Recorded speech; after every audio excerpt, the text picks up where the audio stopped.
Hello, मैं हर्षित गुप्ता और आप देख रहे हैं आपका अपना यूट्यूब चैनल हर्षित फिजिक्स। इलेक्ट्रोस्टैटिक्स की सीरीज़ में हमने पिछले लेक्चर में बात करी थी, गॉस थ्योरम्स के से चैप्टर की बात कर रहे थे और उसमें हमने इलेक्ट्रिक फ्लक्स की बात कर ली थी ना। इलेक्ट्रिक फ्लक्स क्या होता है इसके बारे में बहुत सारी बातें हमने करी थी, ठीक है। तो आज हम बात करते हैं कुछ एक स्पेशल शेप्स के कारण अगर हमें इलेक्ट्रिक फील्ड फ्लक्स निकालना पड़े तो कैसे निकालते हैं, ठीक है। तो देखते हैं भाई, अगर मान लो हमारे पास एक सर्कुलर डिस्क है, क्या सर्कुलर डिस्क, और उस सर्कुलर डिस्क के एक्सिस पर कोई एक पॉइंट चार्ज रखा हुआ है ना।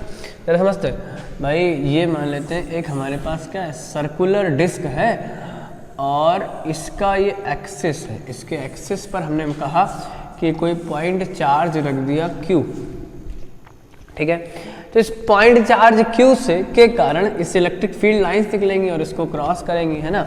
तो इस सर्कुलर डिस्क से कितना फ्लक्स पास होगा ये हम निकालते हैं, ठीक है। तो हम आज का हमारा टॉपिक है इलेक्ट्रिक फ्लक्स ड्यू टू या electric flux passing through a circular disc, ठीक है। जिसके सेंटर पर क्या रखा हुआ है, जिसके एक्सेस पर क्या रखा हुआ है, एक चार्ज रखा हुआ है, पॉइंट चार्ज रखा हुआ है, ठीक है। अच्छा, तो इसको हम एक तरह से और समझ सकते हैं भाई, अगर हम इसको ऐसे मिला दें तो हम इसको ऐसे भी बोल सकते हैं कि जैसे मान लो कि एक कोन है, कोन है ना, ये कोन, और इस कोन के अगर हम कहें कि वर्टेक्स पर कोई पॉइंट चार्ज रख दें तो इसके बेस से, ये जो बेस है ना, इस बेस से सर्कुलर है, इस बेस से कितना फ्लक्स पास होगा ये हम निकालते हैं, ठीक है ना। तो यहाँ से जैसे इलेक्ट्रिक फील्ड लाइंस ऐसे जाएंगी, ऐसे जाएंगी, ऐसे जाएंगी, ऐसे जाएंगी, है ना। तो मतलब ये है कि इस सर्कुलर बेस को इलेक्ट्रिक फील्ड लाइंस क्रॉस करेंगे और क्रॉस करेंगी तो इससे फ्लक्स गुजरेगा, फ्लक्स पास होगा, वही फ्लक्स निकालते हैं, ठीक है। तो भाई इस डायग्राम को चाहे ऐसे करके देख लो तो बात वही है ना, चाहे इस डायग्राम को ऐसे करके देख लो बात वही है, ठीक है। तो चलो देखते हैं, इसमें से कुछ भी हम कर लें, एक ही हमारा आंसर आएगा, ठीक है। तो आज का हमारा टॉपिक है क्या, इलेक्ट्रिक फ्लक्स थ्रू अ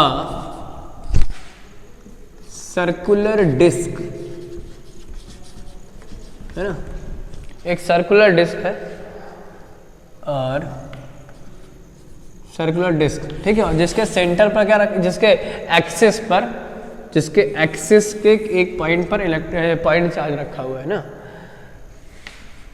उसके आगे लिख दो चाहे बात कि a point charge is placed, रखा गया है, हुज एक्सिस, ठीक है, whose axis a point charge is placed. मतलब ये कि जिसके एक्सिस पर एक पॉइंट चार्ज रखा गया है तो इसके हमें निकालना है इस सर्कुलर डिस्क से कितना इलेक्ट्रिक फ्लक्स पास होगा, ठीक है। चाहे इसको ऐसे भी लिख सकते हो कि अगर एक कोन है और कोन के वर्टेक्स पर, है ना, वर्टेक्स पर एक पॉइंट चार्ज रखा हुआ है तो उसके बेस से, सर्कुलर जो बेस होता है उससे कितना फ्लक्स पास होगा ये भी बोल सकते हो, ठीक है। तो चलो देखते हैं भाई। अच्छा, अब जरा समझते हैं बात को भाई, थोड़ा सा और अच्छे से इसका डायग्राम बनाते हैं, ठीक है। तो ये हमारे पास क्या, एक सर्कुलर रिंग, सर्कुलर डिस्क है, सर्कुलर, ठीक है, और ये इसके एक्सिस है, ये इसके एक्सिस है, ये इसका सेंटर हो जाएगा। एक्सिस का कोई पॉइंट मान लेते हैं P, इस P पॉइंट पर एक चार्ज रखा हुआ है, पॉइंट चार्ज रखा हुआ, क्यों। अच्छा, पॉइंट चार्ज है, पॉइंट चार्ज से जो इलेक्ट्रिक फील्ड होता है वो यूनिफॉर्म नहीं होता है ना। पॉइंट चार्ज से जो इलेक्ट्रिक फील्ड लाइंस निकलती हैं वो ऐसे निकलती हैं, इस तरह से, ये पता होगा आप लोग को सब, ऐसे इलेक्ट्रिक फील्ड लाइन निकलती है। और जैसे जैसे हम दूर जाते हैं तो इलेक्ट्रिक फील्ड लाइन की जो बीच की गैपिंग है वो बढ़ती जाती है, मतलब इलेक्ट्रिक फील्ड इंटेंसिटी कम होती जाती है ना। तो अगर ये पॉइंट चार्ज ना हो कि एक यूनिफॉर्म इलेक्ट्रिक यहाँ फील्ड होता, जैसे हम यहाँ एक बहुत बड़ी एक प्लेट रख देते, चार्ज प्लेट रख देते, तो उससे जो इलेक्ट्रिक फील्ड लाइन निकलती वो पैरेलल निकलती, और उसके सामने अगर एक सर्कुलर डिस्क रखी होती तब तो बहुत सिंपल था भाई, उसके लिए इलेक्ट्रिक फील्ड की डायरेक्शन ये हो जाती और एरिया वेक्टर की डायरेक्शन ये हो जाती, दोनों के बीच का एंगल 0 हो जाता, और हम फॉर्मूला लगा देते हैं फाई बराबर EA cos थीटा, ए की वैल्यू इसका एरिया रख देते, पाई r² हो जाता, और ई की वैल्यू जो है रख देते, सिंपली आ जाता है ना। लेकिन ये इतना सिंपल है नहीं भाई। यहाँ पर क्या है, पॉइंट चार्ज रखा हुआ है, और पॉइंट चार्ज जो होता है उससे इलेक्ट्रिक फील्ड यूनिफॉर्म नहीं होती है। तो देखो पॉइंट चार्ज से इलेक्ट्रिक फील्ड लाइंस निकलेंगी, ऐसे मान लेते, एक ऐसे गई है ना, और ऐसे गई, ऐसे हर एक पॉइंट से ऐसे निकलेंगी है ना लाइन, ऐसे ऐसे बहुत सारी लाइंस ऐसे निकलेंगी, और ये इसको इस तरह से कट करेंगी, है ना। तो अब हमें इस सरफेस से फ्लक्स निकालना है। अब भाई फ्लक्स निकालना है तो कितना फ्लक्स होगा, फ्लक्स का अगर हम फॉर्मूला लगाएं, फाई बराबर ई इंटू ए कॉस थीटा, ये फार्मूला होता है, ठीक है। पहली बात तो ये है कि फार्मूला जब लगता है जब इलेक्ट्रिक फील्ड यूनिफॉर्म हो। अच्छा है ना, दूसरी बात ये है कि जो एरिया यहाँ पर थीटा भी चेंज होता रहेगा। भाई समझना, इस पॉइंट पर अगर कोई कहे कि एरिया वेक्टर की डायरेक्शन क्या है, तो एरिया वेक्टर तो हमेशा इस सरफेस के नॉर्मल ही होगा, है ना। ये एरिया वेक्टर होगा इस पॉइंट पर, ये इस पॉइंट पर, ये इस पॉइंट पर, ऐसे एरिया वेक्टर होगा। लेकिन इस पॉइंट पर इलेक्ट्रिक फील्ड की डायरेक्शन क्या होगी, देखो इस पॉइंट पर इलेक्ट्रिक फील्ड डायरेक्शन, ये पॉइंट ये प्लस क्यू चार्ज है, तो उससे इलेक्ट्रिक फील्ड ऐसे ही तो होगा। तो ये होगा ई की डायरेक्शन, और ये होगा ए की डायरेक्शन। इधर देखो तो इधर ई की डायरेक्शन ही है, इधर है ना। हर जगह देखो जरा, ई और ए के बीच का जो एंगल है वो चेंज होता जा रहा है हर जगह। इस पॉइंट पर अगर कोई पूछे कि ई और ए के बीच का एंगल कितना है, तो 0 है। इस पॉइंट पर एरिया वेक्टर भी यही है, इलेक्ट्रिक फील्ड भी यही है। लेकिन जैसे जैसे ऊपर जाओगे वैसे वैसे ई और ए के बीच का एंगल चेंज होता रहेगा, और अगर ई और ए के बीच का एंगल चेंज होता रहा तो क्या करें, है ना। तो क्या करें, तो भाई थीटा को रखोगे क्या, थीटा तो वेरिएबल हो जाएगा, है ना। तो फिर हम इसके लिए क्या करें, एक छोटा सा एरिया लेंगे, है ना, और इसको बाद में इंटीग्रेट करके पूरा एरिया निकाल देंगे, ठीक है। तो चलो करते भाई, तो इसको हम करते हैं, आओ देखें जरा, ठीक है। तो ये हमारा एक सर्कुलर रिंग हमने मान ली, है ना।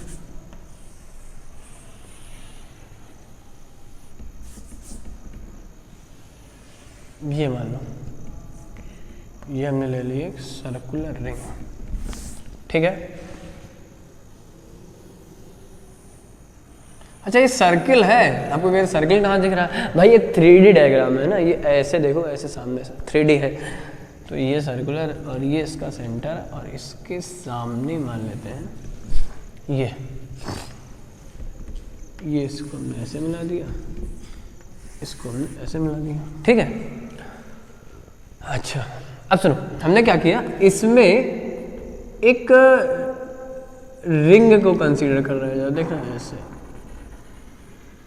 ये देखो एक पतली सी हम रिंग मान रहे हैं, ये देखो,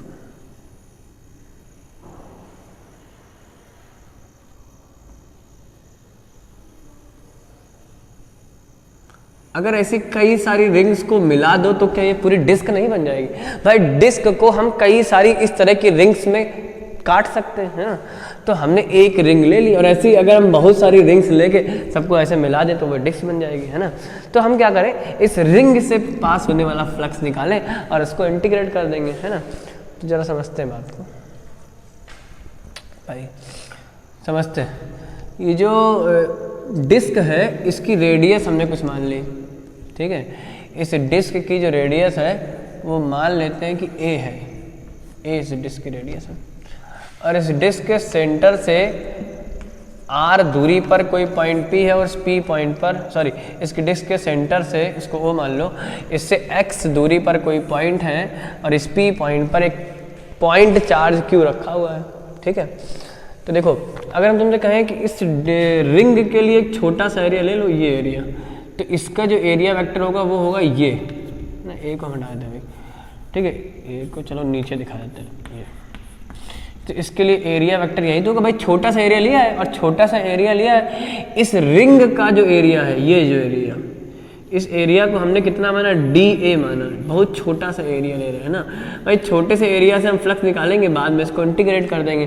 तो इस छोटे से एरिया, ये वाला जो एरिया है, इस एरिया से निकलने वाला अगर कोई कहे फ्लक्स निकालो, तो ये छोटा सा एरिया है कितना, DA, और DA की डायरेक्शन क्या होगी, उसकी सरफेस के नॉर्मल, ये होगा DA वेक्टर, ठीक है। और इस रिंग पर अगर कोई कहे कि इलेक्ट्रिक फील्ड की डायरेक्शन क्या है, तो जरा देखो ये P पॉइंट पर प्लस Q चार्ज है, और ये इलेक्ट्रिक फील्ड की direction away from the positive charge होती है। इलेक्ट्रिक फील्ड की जो डायरेक्शन होती है वो हमेशा क्या होती है, away from the positive charge. तो ये पॉजिटिव चार्ज है, इससे दूर की तरफ, तो ये बहुत, ये होगा इलेक्ट्रिक फील्ड की डायरेक्शन, है ना। ये होगा हमारा E की डायरेक्शन, ठीक है। अच्छा भाई, छोटा सा एरिया है, छोटे से एरिया से छोटा सा फ्लक्स पास हो रहा होगा, है ना, ये यहाँ से। तो इस छोटे से रिंग जो हमने लिए, इससे जो पास होने वाला फ्लक्स है इसको हमने डी फाई मान लिया, और इसको बाद में इंटीग्रेट करेंगे तो पूरे डिस्क से निकल आएगा, है ना। अच्छा भाई, इसको हमने क्या मानना है, ये हमारी एक रिंग हमने ले ली एक तरह से, है ना, और कई सारे रिंग से मिलाकर एक डिस्क बन जाएगी। और इस रिंग की जो बिर्थ है, इस बिर्थ को हमने मान लिया डी आर, बहुत छोटी सी, और इसकी जो सेंटर, इसकी जो रिंग की रेडियस है ना, रिंग की रेडियस, उस रिंग की रेडियस को हमने आर माना है। जरा देखो यहाँ से यहाँ तक की ये, इसको हमने क्या माना, आर। अच्छा, आर चेंज होता रहेगा, है ना, आर की वैल्यू चेंज होती रहेगी। सबसे पहले छोटे वाली रिंग लोगे, फिर उससे बड़ी रिंग, फिर उससे बड़ी रिंग, फिर उससे बड़ी रिंग, फिर उससे बड़ी, इस तरह से रिंग लेते रहोगे, और लास्ट में सबसे बड़ी रिंग लोगे। तो जो सबसे छोटी वाली रिंग होगी उसकी रेडियस कितनी होगी, 0, और जो सबसे बड़ी वाली रिंग होगी उसके लिए रेडियस क्या होगी, जो इस डिस्क की रेडियस है वही होगी। और डिस्क की रेडियस हमने कितनी मानी है, ए। मतलब ये कहने का कि जो आर की लिमिट है वो 0 से लेके ए तक है, ठीक है। अच्छा, तो हम निकालते हैं, इससे पास होने वाला फ्लक्स निकालते हैं, है ना, और इसके बाद फिर देखते हैं, इसको इंटीग्रेट करते हैं। चलो देखते हैं भाई, ठीक।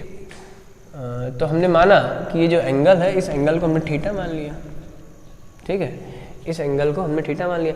या ऐसा करो, चलो ठीक है, इस एंगल को हमने क्या मान लिया, इस एंगल को चलो हमने फाई मान लिया। और ये जो कोण बन रहा है, इस कोण का जो हाफ एंगल है इसको हमने थीटा माना हुआ है, ठीक है। कोण का हाफ एंगल कितना है, थीटा, ठीक। मतलब ये भी एंगल थीटा है और ये भी एंगल थीटा, और ये एंगल फाई है। अच्छा, फाई चेंज होता रहेगा, है ना, फाई की वैल्यू कहाँ से कहाँ तक चेंज होगा, फाई 0 से लेकर थीटा तक चेंज होगा। फाई जब तुम रिंग यहाँ सेंटर पे लोगे तो फाई 0 होगा, और जब रिंग सबसे बड़ी वाली लोगे तो जो फाई है वो थीटा के बराबर हो जाएगा, है ना, ठीक है। तो जरा देखते हैं कि इस रिंग से कितना फ्लक्स पास होगा, ठीक है। तो जरा देखते हैं भाई, निकालते हैं electric flux passing through small ring, है ना, और उसका एरिया कितना है, डी ए। तो भाई इस रिंग से अगर कोई कहे कि कितना पास होगा, तो जरा देखो, इसको बहुत छोटा सा फ्लक्स इससे पास होगा, हमने इसको डी फाई मान लिया, और डी फाई बराबर E dot D A formula हम लोग ने पढ़ा है, ई डॉट डी ए, है ना। हमने बताया था कि ये फॉर्मूला कब लगाना होता है ना, हमने बताया था कि जब कभी भी थीटा लगातार चेंज होता रहे तो हम बहुत छोटा सा एरिया ले लेते हैं डी ए, और उसके बाद एक छोटा सा फ्लक्स निकालते हैं और बाद में इसको इंटीग्रेट कर देते हैं, ठीक है।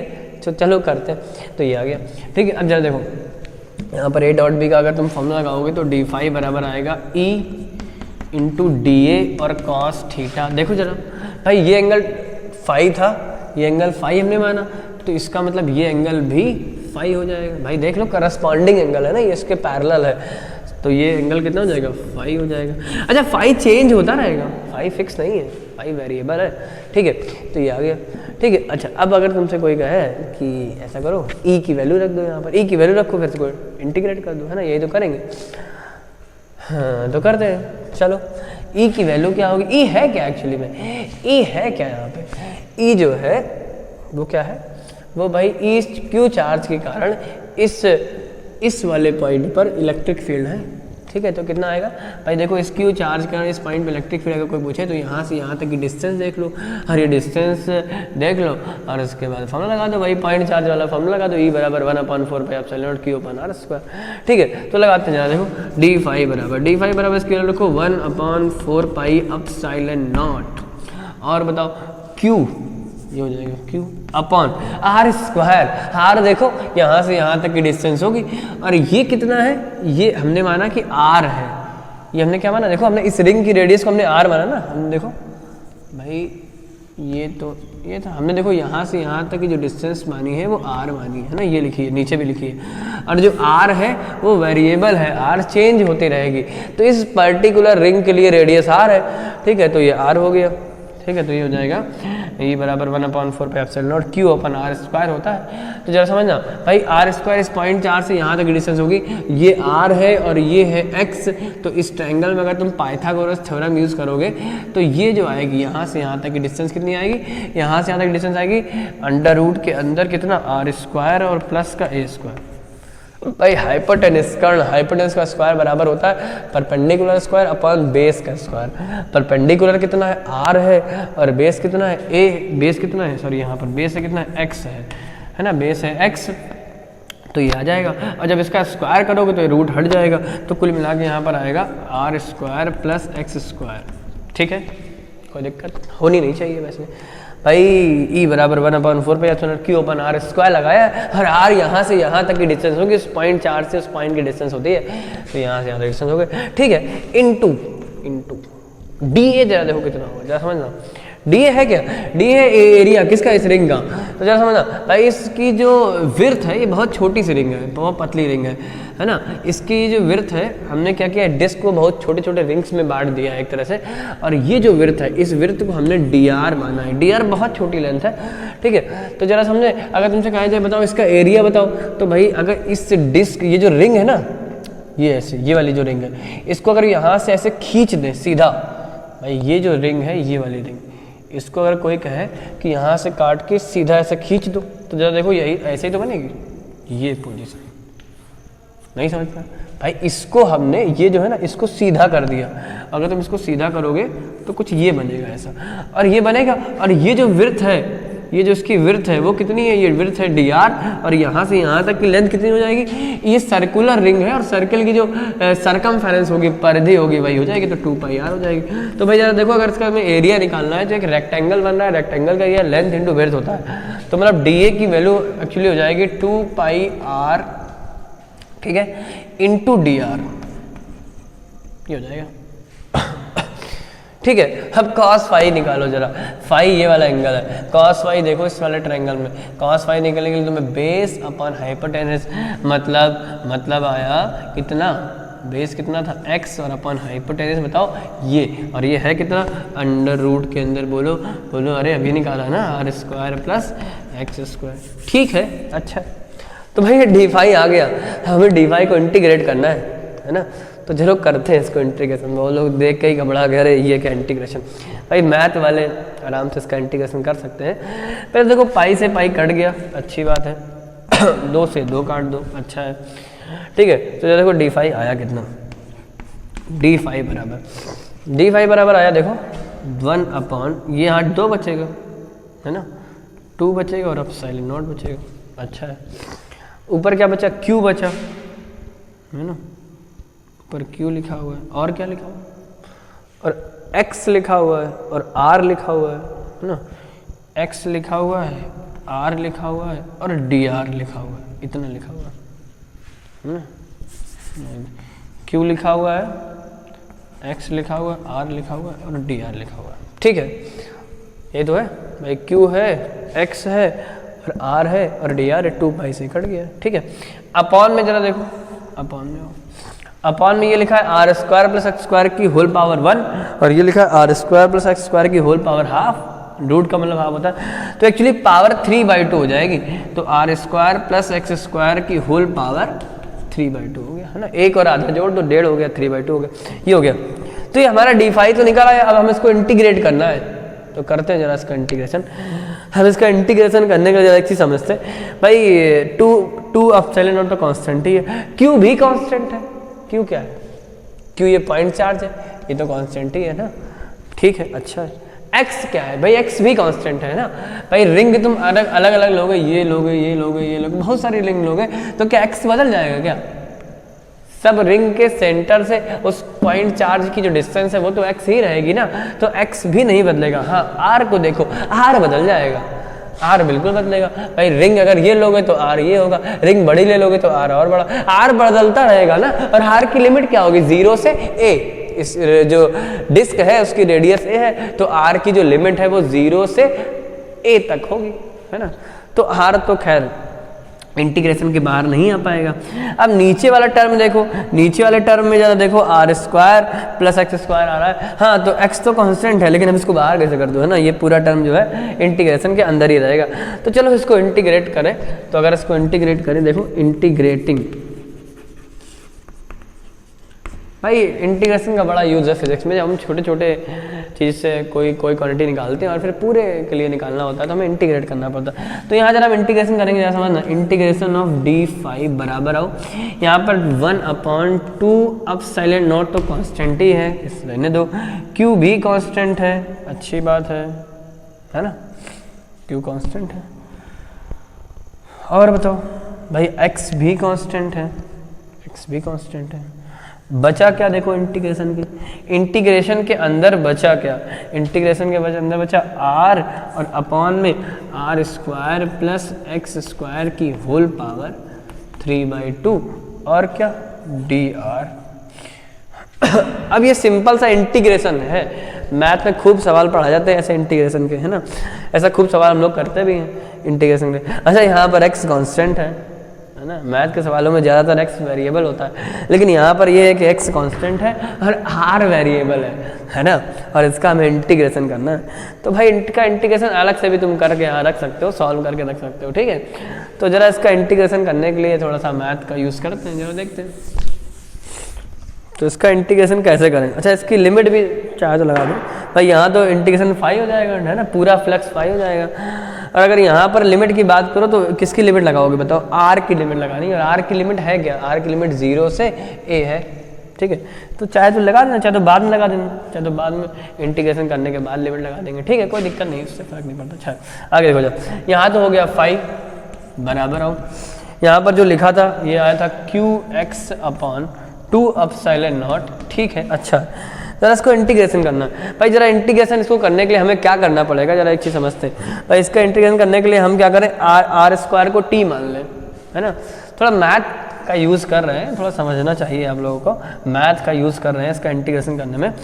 तो देखो हमने लेट किया r² बराबर t, तो ये क्या आ जाएगा बताओ, ये आ जाएगा, इसको डिफ्रेंशिएट करो, इसको डिफ्रेंशिएट करोगे तो आएगा 2r, और 2r बराबर कितना आएगा dt का, t का डिफ्रेंशिएशन करोगे, जब t का डिफ्रेंशिएशन करोगे r के रिस्पेक्ट में तो dt/dr आ जाएगा, इसको उधर भेज दोगे तो कुल मिला के पता क्या आएगा, ये आएगा 2r dr बराबर dt, यही तो आएगा। तो 2r dr बराबर dt, तो मतलब r dr बराबर हाफ dt आएगा, तो r dr की जगह तुम हाफ dt रख दो, ठीक है। एक काम करो ना, इस पूरे को ही t मान लो तो ज़्यादा अच्छा रहेगा, थोड़ा और सिंपल हो जाएगा, हाँ और क्या, तो कोई दिक्कत नहीं। चलो भाई एक काम करते हैं, हम इस पूरे को मान लेते हैं ना, ये जो लिखा था x² प्लस r², इस पूरे को ही हमने t माना है, कोई फर्क नहीं पड़ेगा भाई, जब इसको तुम इंटीग्रेट करोगे, देखो हम यहाँ डिफ्रेंशिएशन कर रहे हैं, है ना, जब हम डिफ्रेंशिएशन किया हमने इसको t माना, इसको हमने क्या मान लिया, t मान लिया, और जब हमने इसका डिफ्रेंशिएशन किया तो x तो कांस्टेंट है ना, x यहाँ पर कांस्टेंट है, तो x का डिफ्रेंशिएशन 0 हो गया, और 2r² का 2r हो गया, और यहाँ पर t का dr/dt हो गया, पूरा वही, कोई फर्क पड़ने वाला नहीं है, हाँ ठीक है। तो देखो जरा क्या आएगा, बस इससे सिंपल और हो जाएगा, ठीक है। जरा देखो जरा यहाँ पर इंटीग्रेशन तो 5 हो गया, है ना, यहाँ तो आ गया 5 बराबर आओ, जरा बराबर आओगे तो देखो लिखा है qx/2 एप्सिलॉन नॉट लिखा है, अच्छी बात है। अच्छा देखो r dr की जगह क्या रख सकते हो, r dr की जगह हाफ ऑफ dt, तो हाफ करोगे तो एक काम करो, हाफ नीचे लिख दो और इंटीग्रेशन r इसकी जगह dt रख दो, और जरा देखो dt, और नीचे क्या आएगा भाई, इस पूरे को तुमने t मान लिया है तो ये t की पावर 3/2 हो जाएगा। अच्छा हाँ और क्या ये आ जाएगा, ठीक है। तो ये तो 4 हो जाएगा। अब इसका इंटीग्रेशन कर दो भाई, ये t की पावर -3/2 लिखा है, तो x की पावर n का इंटीग्रेशन का जो फार्मूला हम लोग ने पढ़ा है, सिंपल सा क्या पढ़ा है, x की पावर n का जो इंटीग्रेशन होता है वो x की पावर n+1/n+1 होता है ना।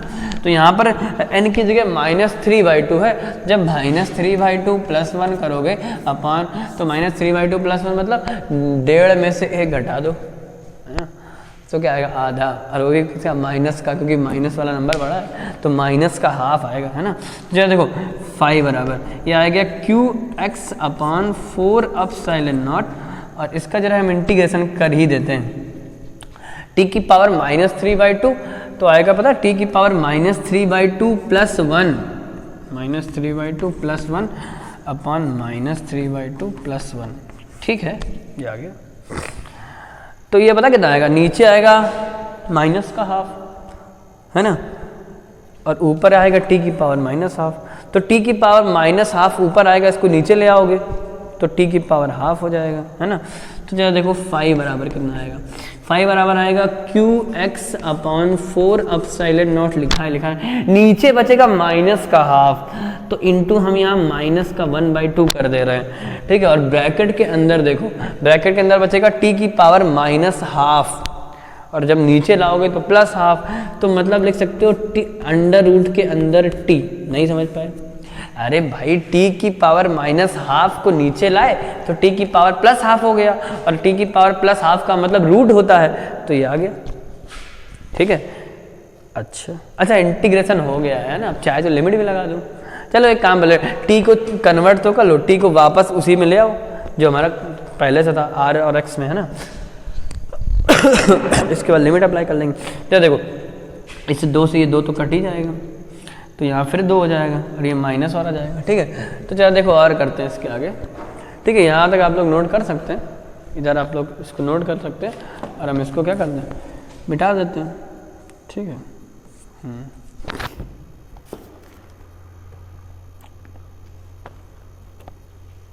ठीक है, आपने इतना नोट कर लिया होगा और यहाँ तक हो गया होगा। इसके आगे हम लोग और बात करते हैं, ठीक है। चलो देखते हैं।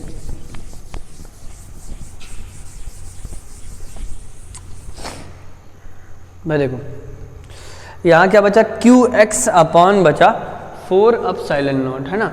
यहाँ पर क्या बचा, Q x upon 4 epsilon not, ठीक है। तो देखो क्या आएगा, फाई बराबर आएगा Q x upon 4 epsilon not है, इसे 2 कट गया तो आया 2 एप्सिलॉन नॉट, ठीक है। और माइनस चल रहा था, और यहाँ पर टी की वैल्यू रख दो, जो टी की वैल्यू मानी थी हम लोगों ने, ठीक है। क्या मानी थी, टी 1 अपॉन टी की जगह रख दो अंडर रूट लगा दो, क्या x square plus r square, ठीक है। अब चाहे तो लिमिट भी लगा दो, है ना भाई। लिमिट आर के टर्म्स में आ गया, अब आर की लिमिट लगा दो। आर की लिमिट 0 से ए है, आर की लिमिट 0 से ए है, ठीक है। तो इसको देख लेते हैं आप लोग, है ना। तो ये हो गया हमारा, अच्छा है, ठीक है। अच्छा आगे देख, तो आगे देखो भाई, अब लिमिट अप्लाई करो, है ना। Upper limit minus lower limit, तो जरा इस लिमिट को हम अप्लाई करें तो फाई बराबर आया माइनस का Q x upon 2 epsilon not. Upper limit लगाओ जरा, अपर लिमिट लगाओ जरा, क्या आएगा, हाँ? तो ये आएगा एक्स, ये अपर लिमिट हम किसकी लगा रहे हैं पता है, आर की लिमिट लगा रहे हैं। तो यहाँ आर की जगह देखो क्या आएगा, ए रख देना, तो 1 अपॉन अंडर रूट के अंदर x square plus a square, ठीक है। माइनस लगा दो, अब आर की जगह 0 रख दो भाई। आर की जगह 0 रखोगे तो देखो 1 अपॉन, आर की जगह 0 रखोगे तो बचेगा एक्स स्क्वायर, और एक्स स्क्वायर का रूट एक्स हो गया ना, ये आ गया, अच्छा है, ठीक है। अब एक काम करो, x का अंडर मल्टीप्लाई कर दो, थोड़ा ज़्यादा अच्छा लगेगा भाई, कट जाएगा ना 1, थोड़ा ज़्यादा अच्छा लगेगा देखने में। खैर अब माइनस का भी मल्टीप्लाई कर दो, तो देखो क्या आएगा, फाई बराबर आया क्यू अपॉन 2 एप्सिलॉन नॉट। अंदर आओ जरा भाई, इसको पहले भाई जब माइनस का मल्टीप्लाई कराओगे ना, ये पहले आ जाएगा, बाद में आ जाएगा, अच्छा है, हाँ। तो ये x अपॉन x हो जाएगा, और माइनस लगा दो x अपॉन अंडर रूट के अंदर बोलो x square plus a square, ठीक है। इस 1 से 1 कट गया, ठीक है, 1 से 1 कट गया, तो जरा देखो क्या आया, फाई बराबर आ गया क्यू अपॉन 2 एप्सिलॉन नॉट, और अंडर रूट के ब्रैकेट में बचा 1 माइनस का x upon under root x square plus a square, ठीक है, अच्छी बात है। तो ये हमारा आ गया फ्लक्स की वैल्यू, ठीक है। तो ये आ गया हमारा फ्लक्स, अच्छा है भाई। यहाँ पर एक चीज़ समझ लो कि अगर कोई कोन होती, कोई कोन के वर्टेक्स पर क्यू चार्ज रखा हुआ है, और उस कोन की जो रेडियस है वो a है, और उस कोन की जो हाइट है वो कितनी है, x है, तो उसके जो सर्कुलर वो होगा बेस, उस पर फ्लक्स कोई पूछे तो ये फ्लक्स इतना होता है ना। ये ऐसे बोल सकते हो कि भाई अगर ये कोई सर्कुलर डिस्क है, और सर्कुलर डिस्क के सेंटर से उसकी एक्सिस पर x डिस्टेंस पर कोई पॉइंट P है, और इस P पॉइंट पर एक पॉइंट चार्ज Q रखा हुआ है, इस P पॉइंट चार्ज के कारण उस डिस्क पर तुम्हें अगर फ्लक्स निकालना पड़े, है ना, उस पॉइंट चार्ज के कारण तुम्हें उस डिस्क पर फ्लक्स निकालना पड़े, तो ये फॉर्मूला आ गया, सिंपल है, ठीक है। अच्छा भाई एक चीज़ ये फॉर्मूला तुम्हें याद रखना है, ठीक है, बड़े काम का है। अच्छा एक चीज़ और भाई x, इसको जरा देखो क्या लिख सकते हो, जरा समझना बात को। भाई x तो ये है ना, और ये क्या है, यहाँ से यहाँ तक ये पूरी a है और ये x है। तो अगर तुमसे कहा जाए बताओ ये, तो क्या ये अंडर रूट के अंदर x square plus a square नहीं हो जाएगा पाइथागोरस थ्योरम से? बिल्कुल हो जाएगा, है ना। और अगर ये हो गया और ये पूरा एंगल थीटा था, तो जरा बताओ इसकी जगह क्या रख सकते हो, बेस अपन हाइपोटेनस, आधार बटे कर्ण। तो एक्चुअली ये कॉस थीटा लिखा हुआ है ना। अगर ये पूरा एंगल थीटा हमने माना था तो ये कॉस थीटा भी लिख सकते हैं। तो भाई एक फॉर्मूला और सिंपल सा आ गया, इसको याद रखना, Q/2 एप्सिलॉन नॉट और ब्रैकेट के अंदर 1 माइनस का कॉस ऑफ थीटा। ये और सिंपल सा फॉर्मूला आ गया, है ना। तो अगर हम तुमसे कहें कि एक कोन है हमारी और उस कोन का सेमी वर्टेक्स एंगल, वर्टेक्स का जो एंगल होता है उसका आधा वो थीटा है, ठीक है, और उसके वर्टेक्स पर कोई पॉइंट चार्ज रखा हुआ है, तो उसके सर्कुलर बेस पर से कितना फ्लक्स पास होगा? तो आंसर है इतना, है ना, कॉस थीटा, थीटा, है ना। मतलब ऐसे समझ सकते हो कि भैया तुमसे कहें कि ये हमारा एक कोन है, कोन, और इस कोन जो है, इस कोन की जो हाइट है वो हमने x मानी, उसकी जो रेडियस है हमने a मानी, ठीक है, और इसके वर्टेक्स पर कोई पॉइंट चार्ज क्यों रखा हुआ है, और उसका जो सेमी वर्टेक्स एंगल है वो थीटा है, मतलब पूरा एंगल ये है एक्चुअली 2 थीटा, ठीक है। तो उसके सर्कुलर बेस से कितना फ्लक्स पास होगा? तो इसका आंसर है इतना, ठीक है, अच्छी बात है ना। तो एक तरह से पता है, एक तरह से पता क्या आया, इससे एक बात और समझ में आ रही, पता क्या, कि भाई अगर हम तुमसे कहें कि ये कोई सरफेस है और ये सरफेस इस पॉइंट पर जो एंगल बना रही है, ये एंगल कितना बन रहा है? 2 थीटा का, तो ये 2 थीटा एंगल बन रहा है, तो इससे इस सरफेस से इतना फ्लक्स पास होता है, ठीक है। तो ये आ गया हमारा, ठीक है। तो इस तरह से हम लोग ने आज निकाला कि अगर हमारे पास कोई एक सर्कुलर डिस्क है और उसके एक्सिस पर कोई पॉइंट पर हम चार्ज रख दें तो उस डिस्क से कितना फ्लक्स पास होगा, या फिर एक कोन मान लो और कोन है, कोन के वर्टेक्स पर कोई पॉइंट चार्ज रखा हुआ है तो उसके सर्कुलर बेस से कितना फ्लक्स पास होगा, ठीक है। आगे हम और बात करेंगे कुछ और अलग शेप्स के लिए फ्लक्स की हम बात करेंगे। थैंक यू, ठीक है।